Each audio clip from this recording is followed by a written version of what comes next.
السلام علیکم ورحمۃ اللہ وبرکاتہ۔ اگلا سوال دیکھتے ہیں کہ کیا محرم الحرام میں شادی کر سکتے ہیں؟ جی، اگر آپ فقہی اعتبار سے پوچھتے ہیں تو محرم الحرام کے مہینے میں شادی کرنے کی ممانعت نہیں ہے، یعنی شادی کرنا محرم الحرام میں منع نہیں ہے۔ ایسی کوئی رولنگ نہیں ہے جس کے اندر فقہا نے محرم میں شادی کرنے سے منع کیا ہو۔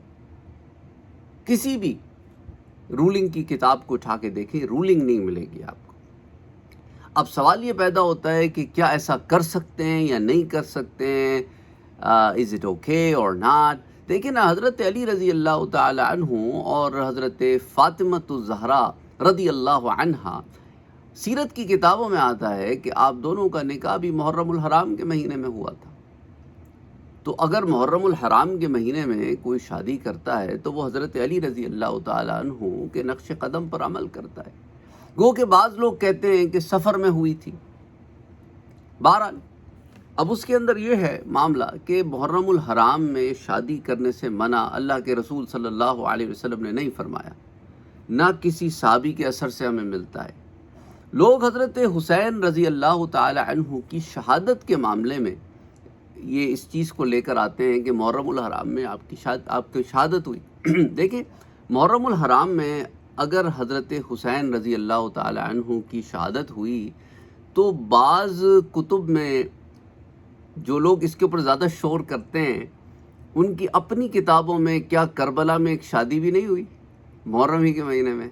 Any way, besides the point, اس پر ہم پہلے بات کر چکے ہیں کہ کوئی شادی ہوئی تھی کہ نہیں ہوئی تھی، لیکن I'm just telling you کہ وہ جو اس پر نقطہ اٹھاتے ہیں ان سے یہ پوچھنا چاہیے تو کیا حضرت حسین نے خود محرم کے مہینے میں ایک شادی نہیں کرائی تھی کربلا میں ان کی کتابوں میں؟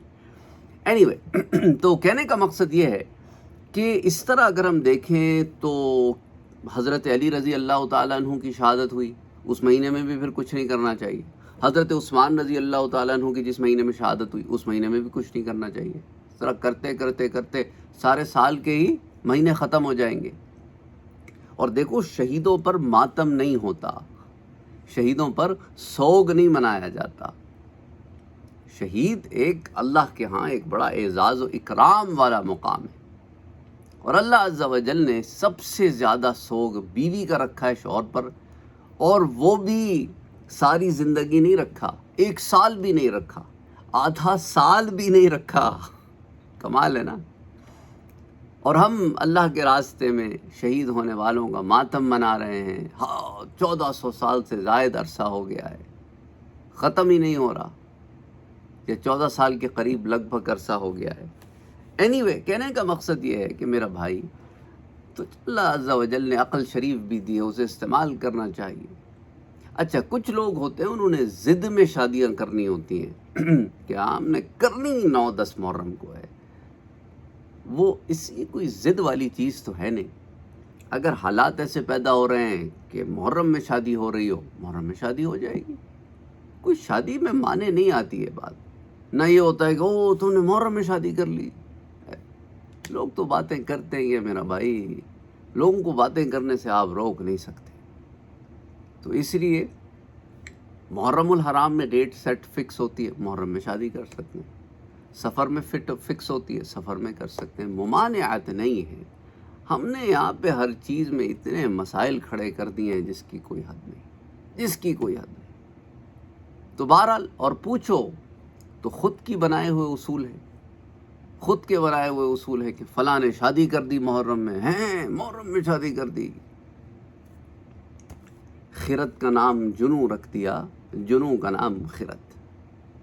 بہرحال اللہ عز و جل ہدایت دے۔ بات آپ کو سمجھ میں آ گئی ہوگی، اصول سے بات کرتے ہیں، اصول بتا دیا میں نے آپ کو، اصولاً منع نہیں ہے۔ اب ہمارے ہاں کلچرلی کچھ لوگ جو ہے وہ کلچر کو اصول دین کے اوپر حاوی کر لیتے ہیں، یار ثقافت کا بھی تو کچھ ہوتا ہے اور فلانا ہوتا ہے۔ دا باٹم لائن از کہ ہم نے زمین میں فساد نہیں پیدا کرنا، انتشار نہیں پیدا کرنا۔ آپ جن علاقوں میں رہتے ہیں، اگر آپ کو لگتا ہے کہ بھئی فساد ہو جائے گا تو فساد کو روکیں۔ شادی بیاہ میں خوشی بہتر ہے یا فساد؟ You make a decision. لوگوں کو ایجوکیٹ کریں کہ دیکھو اسلام میں ایسی کوئی ممانعت نہیں ہے، یہ ہماری خود پیدا کردہ ہے۔ ہماری تعظیمیں اپنی جگہ، لیکن تعظیم کو ہم دین سے اوپر تو نہیں رکھ سکتے۔ اور نکاح تو حضور کی سنت ہے، کیا سنت کو ہم پس پش ڈال دیں یا ڈیلے کر دیں ایک ایسی چیز کے لیے جو ہم نے خود بنا لی ہے؟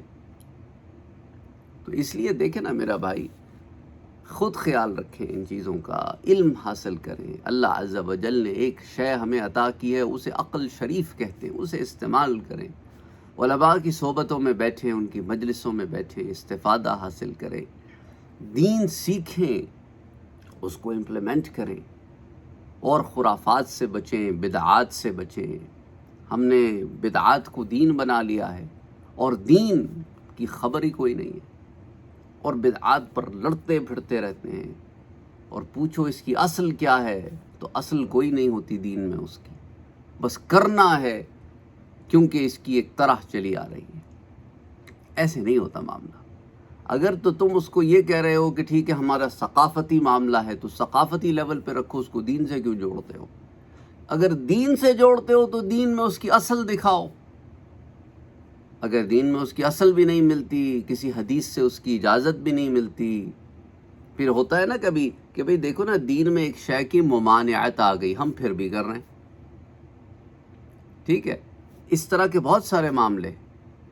بعض چیزیں ایسی ہیں کہ جن کے بارے میں اگر ممانعت نہیں ہے تو اجازت بھی نہیں ہے۔ بعض ایسے معاملے ہیں کہ بھائی وہ اجازتاً تو کہیں نہ کہیں اس کی راہ نکل آتی ہے، تو you have to figure out کہ ویئر ڈز اٹ فٹس، اس کے لحاظ سے پھر چیزیں ہوتی ہیں۔ بہرحال یہ ایک لمبی بات ہے، اس میں ہم نہیں جاتے، لیکن بتانا آپ کو یہ مقصود تھا یہاں پر جو میں نے آپ کو بتا دیا۔ امید کرتا ہوں کہ بات آپ کو سمجھ میں آ گئی ہوگی۔ اور یہاں پر دیکھو نا، یہاں پر آ کر بھی لوگ ناراض ہوں گے، کمنٹس لکھیں گے۔ I am expecting some thing like that, because some times کبھی ایسے بھی ہوتا ہے نا، ہم ایک ایسی بات کرتے ہیں جو حق ہوتی ہے، سچ ہوتی ہے، پر لوگوں کے اوپر بڑی کڑوی بن کے نازل ہوتی ہے۔ تو اب جب کڑوا گھونٹ اندر جاتا ہے تو پھر زبان سے عجیب و غریب باتیں ہی نکلتی ہیں۔ تو ہمارا مقصد یہی ہے کہ ایک صحیح بات کو آپ تک پہنچائیں۔ وہ صحیح بات کڑوی بھی ہو سکتی ہے، وہ صحیح بات میٹھی بھی ہو سکتی ہے۔ تو اب ایسے تو نہیں ہوگا نا کہ میٹھا میٹھا ہم نے کھا لیا اور کڑوا کڑوا جو ہے ہم نے بیان ہی نہیں کیا۔ اس لیے کوشش یہی ہوتی ہے کہ جو صحیح بات ہے وہ آپ تک پہنچائی جائے۔ اپنا اور اپنوں کا بہت خیال رکھیے گا۔ السلام علیکم ورحمۃ اللہ وبرکاتہ۔